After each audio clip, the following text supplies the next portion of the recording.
What?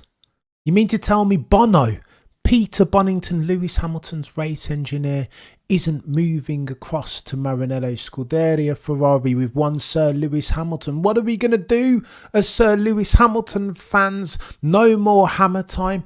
This surely is the guy who has contributed as much as anyone not named Lewis Hamilton to Sir Lewis Hamilton's legacy. No. And the news breaks today, as at the 21st of the 8th, 2024, that Bono has been promoted internally at Mercedes. Oh, the humanity. I don't know how to feel. They've created so many memories. 2008 Silverstone, 2018 Singapore. Almost Bono has become synonymous now with Lewis Hamilton and his success. This poses a very different problem, a very different automotive pugilism Rubik's Cube that Sir Lewis Hamilton here on in needs to solve for now. Because I'm worried. I was always worried about Ferrari, but their momentum is doing one of these in real time. They aren't the outfit of 2000 to 2004, are they? And why were they that good then and so bad now? Well, because Michael Schumacher planned himself out a project, didn't he? He stole and lifted, copy-pasted all of the goatiest ones from Benetton. Please see Ross Brawn back in the day. Please see a Rory Byrne. He took the goatiest mind, realising that he needed in real time to build himself up a team around him at Scuderia Ferrari. And now that's the same proposition, that's the same challenge that Lewis Hamilton needs to solve for as at 2025 at Scuderia Ferrari, because there is heritage and there is the tifosi. That's all well and good. Lewis Hamilton can go over to Italy at Maranello and build up himself a brand new life. Indeed, the fresh air will be good for Sir Lewis Hamilton. You could argue that he's become a bit stale over at the boys and girls from Brackley and Brixworth, but now there is a new challenge, building himself up a team around him in real time. Matthew, you're far too kind. Preparing for Kimi Antonelli or Max next year. We will get onto that in short order, I promise, because there are other news items, not just Lewis and Peter Bonington's divorce, but it fills me with sadness as I read it in real time that Peter Bonington's future per Planet F1 remains at Mercedes, as Lewis Hamilton's current race engineer has been promoted ahead of the F1 2025 season. How can this even be a thing? As a Lewis Hamilton fan, with my Lewis Hamilton 44 cap very firmly on, my heart is broken. This is a divorce in Formula One that I never thought I would see. With Hamilton departing from Mercedes for Ferrari at the end of the 2024 campaign, bringing to the end the most successful driver-team partnership in F1's history. The big question was whether or not his race engineer Peter Bono Bonington would follow him across the Scuderia Ferrari. Now, there has been rancor and speculation. Why? Well, because Peter Bonington, around the key personnel at Mercedes, there is a no poach clause, meaning that Sir Lewis can't just do as Michael Schumacher did and take all of the greatest ones with him. Peter Bonington would be one of those, and if he indeed had his choice, were it up to him, Sir Lewis would absolutely carry him over there, but there are contractual issues in him doing that. He can't do it because he'll find himself laced in legal red tape. Oh, the humanity. Techie this. Having been Hamilton's race engineer for the past 12 years, a tenure that includes winning no less than 6 Drivers' Championships and 7 Constructors' titles, Bonington has been promoted to a new role as head of race engineering. What does this new role look like? Well, imagine GP's new role, because once upon a time he was just Maximilian Verstappen's race engineer. Now, however, he abridges both. He's head of race engineering, so too is he Max Verstappen's race engineer. That's the sort of role that Peter Bonington will be carrying out at Mercedes as at 2025. Alongside his role as head of race engineering, he'll continue to engineer one of the Mercedes drivers in 2025 as the team seeks to capitalise on his experience. Bonington's history with the Brackley team stems back as far as 2006 with Honda. Length of service, any. That's God tier experience and expertise. There's no buying that. Can't go out and find somebody on the market who has that length and tenure underneath them. Can't buy it. Who else is like that? Who else has been as successful as Peter Bonington as a race engineer for that long?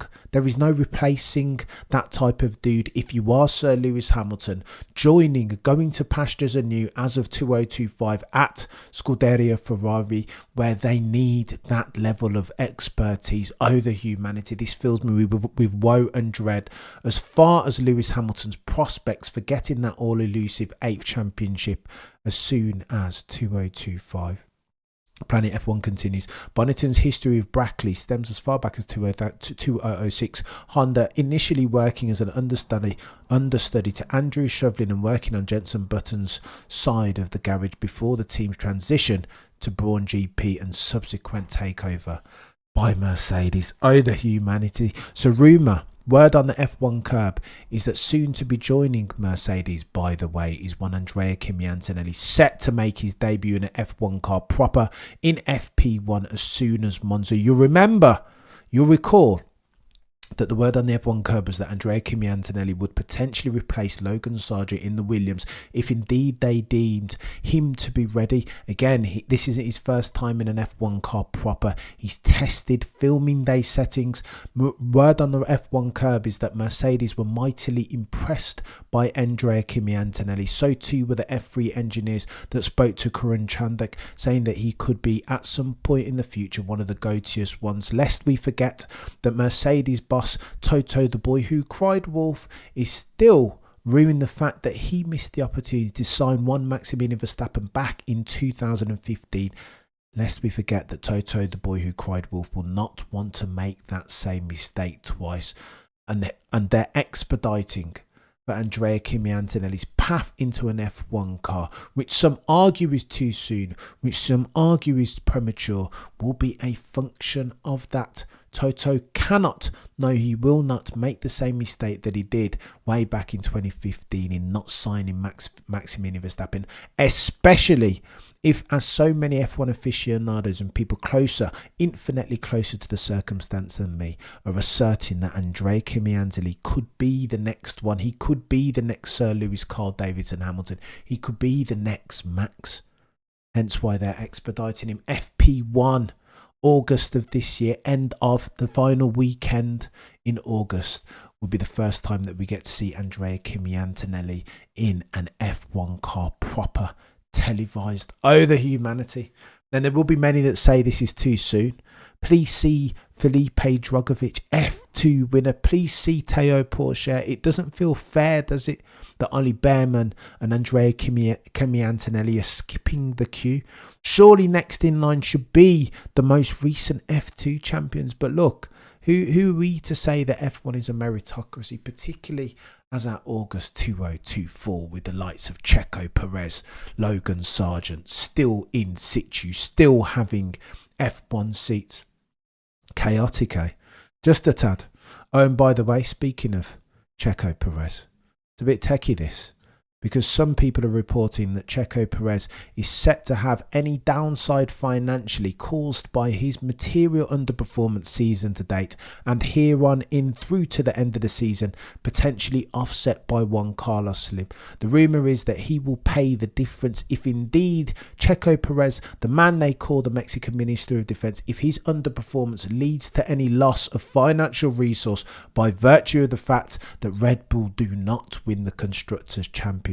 And we all know that that's a very real possibility. Carlos Slim, some say, will offset that. Whatever the financial losses, that Carlos Slim will pay that to Red Bull. Thomas Mayer, however, reputes that. He rebuts it out of hand, saying that any claims that Carlos Slim and or other Mexican sponsors will pay the balance should Red Bull lose the Constructors' Championship this year are completely false. Sources have indicated to one Thomas Mayer, and he's one of the god tier ones. Again, for the avoidance of doubt, all F1 publications and journalists are created equally, but some are created more equal than other. Thomas is one of the good ones, and in this instance I will go with him. But then that still raises questions, does it not, Nando? What Cam, the boy who de-rides Max and Toto. Will behave yourself, Nando. We'll talk about that shortly. I've been getting a lot of stick and flat criticism for being overly, for praising Max Verstappen too. We'll get to that, Nando. Put a pin in that for a second and I'll come back to it. I promise you, since we're talking now.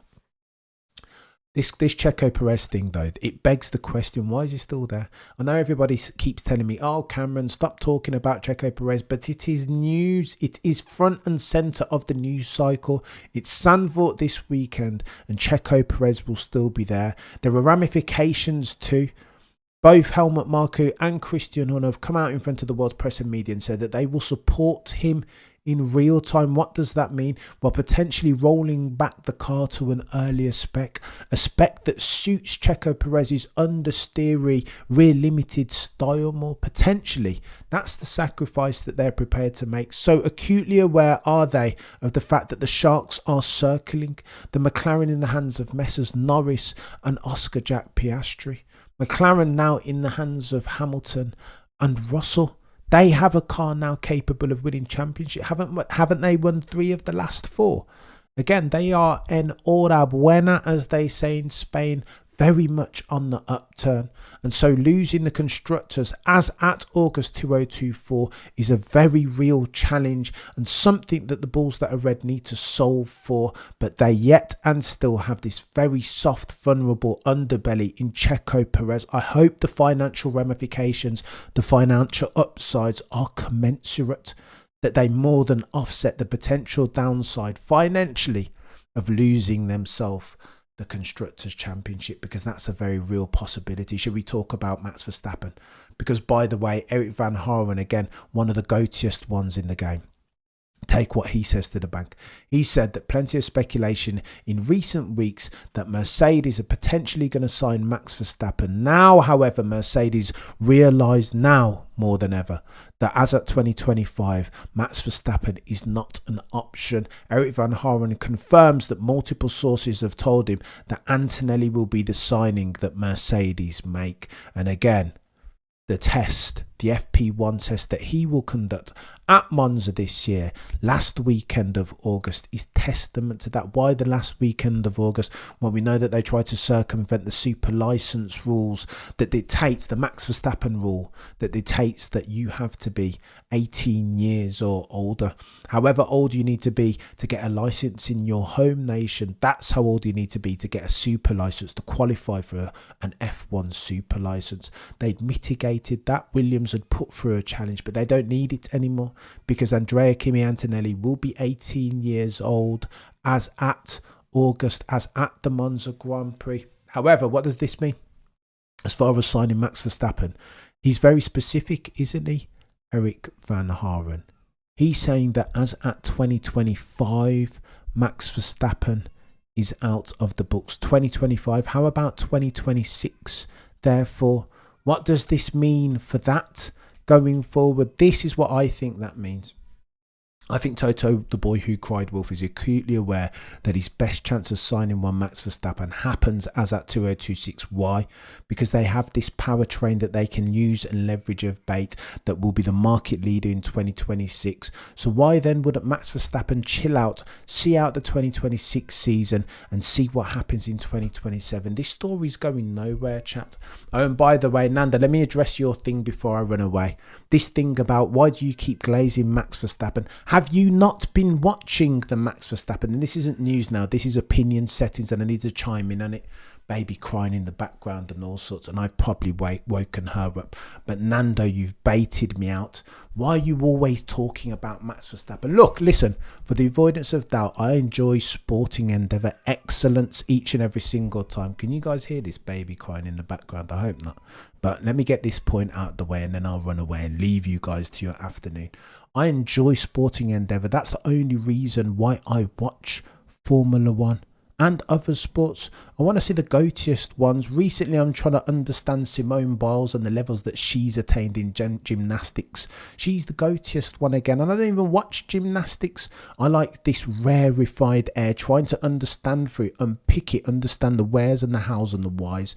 Been watching Formula 1 all my life. Back in the day, 1990s was my first season. Senna, Mansell, Prost, those times. 94 was the first season that I remember properly. And again, I'm watching Senna and the tragic demise of him. But again, I remember 1993, Senna going from 5th to 1st in one lap. These are the times, these are the rare opportunities. That's the rarefied air that I think true F1 fans, whatever that means, celebrate in relish. Look, over the past couple of years, you can argue monotony at the hands of Maximilian Verstappen, but that's not his fault. That's the fault of the other teams and other drivers that haven't been able to challenge him, haven't been able to rise to that level for whatever the reason. Maybe they didn't have the car, maybe they weren't good enough, maybe there were other reasons in there that are worth speaking to. However, let me put it this way. Max Verstappen, by some of his excellence, by some of his sporting endeavours, whether that's in qualifying at Austria or qualifying Sector 3 Monaco a couple of years back, or Suzuka putting one round the outside of Charles Leclerc in the wet round turn 1, full tank of fuel. These are the opportunities, these are the examples and iterations that I will remember for the rest of my life. If you take the Austrian Grand Prix qualifying a couple race weekends ago, I still at this time do not understand how that dude managed to take so much pace through those turns, turn 5 and turn 6. It makes absolutely no sense. That car, in real time, I was scared. My heart dropped as if I was in the car with that fella. I don't believe how I don't even understand how he was able to take that pace through those turns. I will be honest. And I want to understand. Hence why yet still, I go on about Max Verstappen so much, eulogising, because that's how I ingest my Formula One and how I enjoy it. I will be honest. David B says with asymmetrical brake, potentially, but let's imagine for a second, David B, that he did it leveraging asymmetrical, but he still has to execute for it now. Okay, so it taints it, imagining for a second in a hypothetical world that that's the truth. He still needs to go out and execute for it. I remember listening to a podcast a couple of weekends ago, or even earlier on in the week, where they were talking about hypothesizing on Max Verstappen's best season, talking about 23, 24 potentially, because now he hasn't got a car capable of that's the best on the grid. I would argue they're missing a trick here. 2021 was ridiculous. If he'd retired after 2021, precisely at that last race, you still got to talk about him in and amongst the gates. I will be honest with you. If you enjoy F1, then surely these are the times when Lewis does a Singapore 2018, when it's Michael Schumacher at his prime 2000 through 2004. Surely you have to relish in these moments now. Got to enjoy it. Well, you know what? Let me not proselytize you. That's the way I enjoy it, and that's my subjectivity. So I'm not prepared to hear anybody tell me you shouldn't be celebrating Max Verstappen in the same way that nobody's going to tell me that I shouldn't be celebrating Lewis or Michael or Senna in Donington at 1993. This, ladies and gentlemen, makes no sense. The pro driver, Nisco says, what a legend all the way from Kosovo. Michael, Daniel, don't RB have the longest list of alternative driver V-Carb? Yeah, but they've said, Michael, on more than one occasion that they don't think there are any guarantees. Look, here's why they kept Checo Perez. The documentary didn't hurt the timing of it. Released on the very same Monday when they were meant to make the decision. The documentary, Checo's, is called No te rindas, cabron. Don't you dare give up. What are the optics like if they sack him on the same day when that documentary comes out, is published? A documentary which talks about Checo Perez's not insubstantial capability to overcome adversity, not giving up all his career. Every time he's wanted to give up, he's carried on. What would the optics be like if Red Bull sacked him on that very same day? Oh, the humanity. Not great. And that's why Liberty Media more than likely had a word day. Very, very techie, but I digress. I'll be back same time tomorrow. Look, there's so much more news we need to talk about. Tomorrow we'll talk about Charles Leclerc. We'll talk about the ramifications for Lewis going forward. We'll talk about potential gusty winds and techie conditions at Zandvoort, what it means for quali, what it means for Max Verstappen, what it means for the rest of the field, because it's going to get techie. It's convergence in Formula One. We have ourselves, Matt, stakes and excitement. and uncertainty. Who's going to win? Who knows? Can Max drop it on pole and just make his car super wide so that nobody else can overtake around a track which has historically been very difficult to overtake at? Going to get techie, ladies and gents, I promise you. But between now and then, the prosecution rests. No further questions, Your Honour.